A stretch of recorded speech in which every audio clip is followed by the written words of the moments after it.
আসসালামু আলাইকুম। মাস্টার শিবের আশা করি ভালো আছেন। ভিডিওতে যে মাছ দেখছেন এটা হচ্ছে অরিজিনাল লোনা ট্যাংরা মাছের ব্রুড।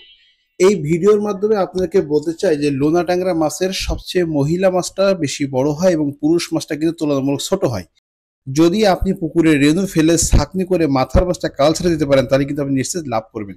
এই বিষয়ে দুটি কথা বলতে চাই। এই ব্রুড যেটা দেখছেন আপনি, এই ব্রুডের যদি আপনি রেনু অথবা পোনা পেতে চান তাহলে আমার স্ক্রিনের নাম্বারে ফোন করবেন এবং আপনারা এখান থেকে ছাঁকনি করা মাথার মাছ পাবেন। আপনাকে জানতে হবে যে পোনাটা পুকুরে ছাড়ছেন তার জন্ম, তার মাতৃ এবং তার বাবা কেমন ছিল। যদি মনে করেন আপনার সেই বিশ্বাসটা তৈরি হয় যে এর বাবা এবং মা যথেষ্ট বড় ছিল এবং সেখান থেকে আপনি পোনা সংগ্রহ করতে পারছেন তাহলে কিন্তু আপনি নিশ্চিত মাছ চাষ লাভ করবেন। এই জন্য বিদ্যুৎ মৎস্য নার্সারি আপনাকে আগে ব্রুড দেখাতে চাই, পরে পোনা সরবরাহ করতে চাই।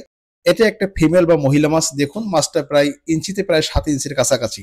আমরা একটি মাছ দেখার চেষ্টা করছি এবং মাছটা কিন্তু ডিমে পরিপূর্ণ। আমরা ডিমটা আপনাকে দেখালাম। এই ব্রুড থেকে কিন্তু আমরা রেণু উৎপাদন করেছি এবং এই পোনাটাই আপনাদের হাতে পৌঁছে দিতে চাই, এই লোনা ট্যাংরা পোনাগুলো। সেই সম্পর্কে আরো কিছু বিস্তারিত বলতে চাই। লোনা ট্যাংরা চাষ করতে হলে আপনাদের প্রতি শতাংশে 1012 পিস চাষ করতে হবে।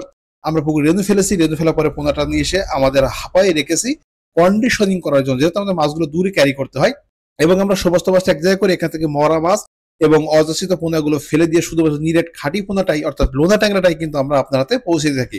লোনা ট্যাংরা চাষ করার জন্য যেটা বিশেষ করে সেটা হচ্ছে আপনার 2 বিঘা বা 3 বিঘা এমন পুকুরে ভালো হয়। প্রতি শতাংশে 800,000 পিস চাষ করবেন। খাদ্য হিসেবে বিভিন্ন কোম্পানি ভাসমান ফিড দিবেন সকাল এবং বিকাল 2 বার, এবং যেটা ব্যবহার করবেন সেটা হচ্ছে প্রতি শতাংশে 5টা রুই এবং 2টি কাতল ও 3টি সিলভার কাপ। দেখুন আমাদের পোনাগুলো কত চকচকে ঝকঝকে। এই মাছগুলো মূলত 2500 লাইনের মাছ। বিদ্যুৎ মৎস্য নার্সারি চেষ্টা করে প্রতিটা সুস্থ সবল পোনা আপনাকে দেওয়ার জন্য, অসুস্থ পোনাটাকে ফেলে দেওয়ার জন্য। কারণ আমরা বিশ্বাস করি খামারিকে যদি আমরা লাভবান করতে পারি তাহলে আবার আমার কাছে ফিরে আসবে পোনা নেওয়ার জন্য। এবং এই দেখুন আমাদের মাছটা একই সাইজের, একই গেটের ছাঁকনি করা মাথার মাছ এবং ফার্স্ট গ্রেডের মাছ।